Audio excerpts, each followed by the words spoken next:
هو هل فعلا نقدر بفرخة واحدة نعمل عزومة حتى لو عندك ضيوف؟ عايزة اقول لكم ان الصينية العظمة اللي قدامكم دي معمولة بفرخة واحدة، بس فيها شوية حبشتكنات كده هقول لكم عليها ازاي زودت بيها الصينية دي، وازاي عملت صينية عظمة في الفرن وكلها كده بتوابل وحاجات مختلفة. يلا بينا نبدأ الفيديو. حطي لايك قبل ما تتفرجي على الفيديو عشان تتابعي لي الاخر. انا معايا صينية بطاطس بالخضار، بس معمولة بتركات كده حلوة وان شاء الله هتعجبكم. اول حاجة معايا بصل، هعمله كده جوليان او قطعيه مكعبات زي ما انت عايزه، بس انا بحبه جوليان كده بياخد سوا حلو جدا مع الفراخ في الفرن. تقطيعات البصل بتفرق في الطعم جدا، يعني لو سبحان الله لو قطعتيها مكعبات بيبقى لها طعم عن ما بتقطعيها كده كمان، عن ما بتبشريها ناعم كمان. معايا كمان فلفل اخضر. فالصينيه دي لما خضار كتير معايا وطعمه مع التتبيله والصوصات اللي هنحطها حلوة قوي. كمان معايا طماطم ومعايا جزر ومعايا بطاطستين اتنين فقط، عملت بيهم الصاج الكبير اللي انتوا شفتوه في اول الفيديو.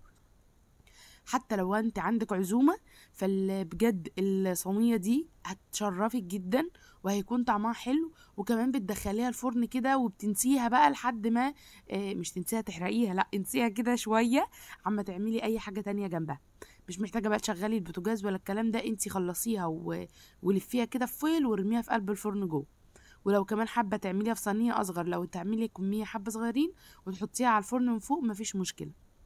بس انا كنت مشغله الفرن عشان الرز المعمر، فدخلتها كده وخليتها بقى تستوي براحتها خالص. جبت بطاطس وجزر وطماطم وقطعتهم كده قطع متوسطه، ولا تخينه قوي ولا رفيعه قوي، عشان لسه في معايا فراخ بتغيب في السوى عن الخضار، فخلي الخضار حجمه متوسط علشان تقدري ان انت تاخدي سوى مختلف. معايا بقى في الصوصات معلقه باربيكيو ومعلقه دبس رمان ومعلقه هوت صوص. الهوت صوص ده حراق، بس يعني ما تزوديش منه قوي لو ما بتحبيش الحاجه سبايسي، لكن فيه تسكيره كده طعمها حلو قوي. معلقه كمان مستردة، وخلي عندك دايما الصوصات دي في البيت، قلت لكم قبل كده كتير. وكمان معلقه من الكاتشب. الحاجات دي الازاز بتاعتها مش غاليه بس بتقعد كتير عندك في البيت.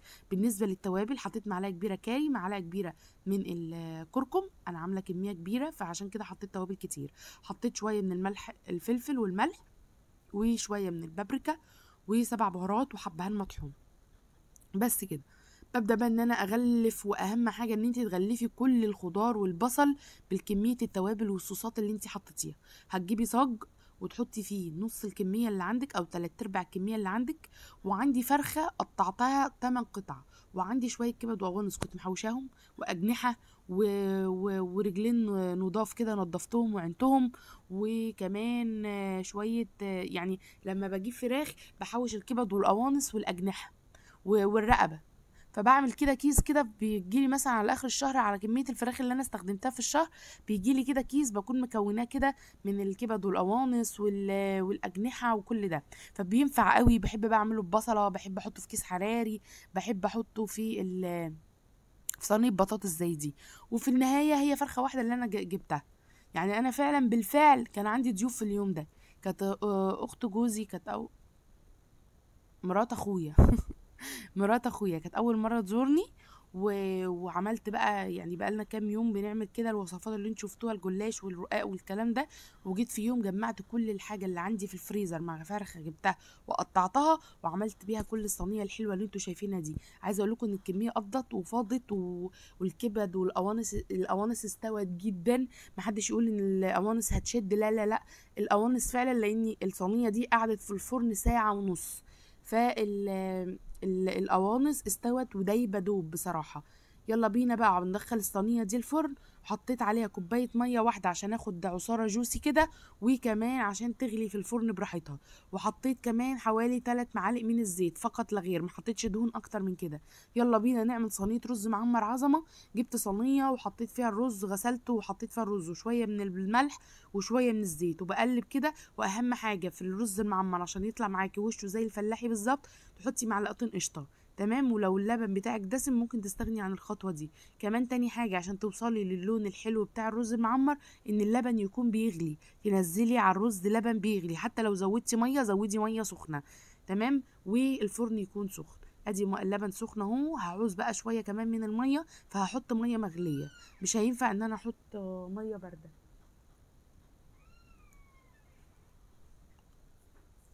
هزود بقى شويه ميه مغليه كده وهدخلها الفرن.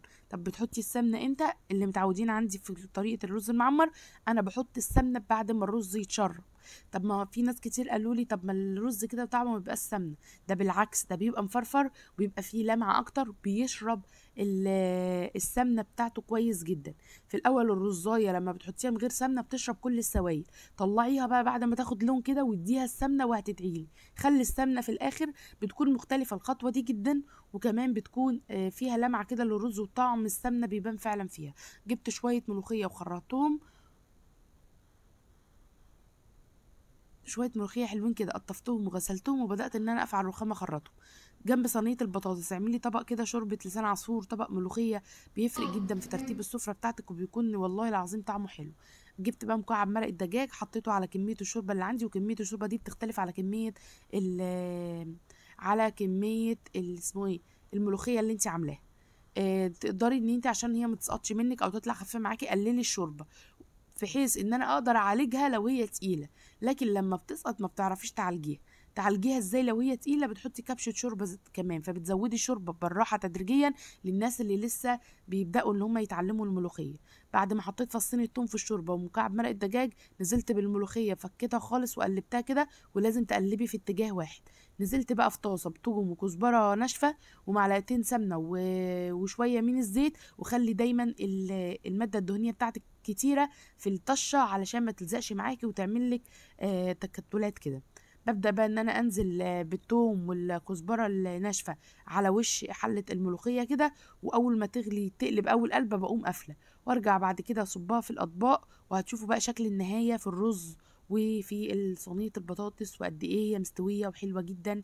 ولو خدتوا فكره بسيطه من الفيديو يا ريت تدعوا لي في الكومنتات.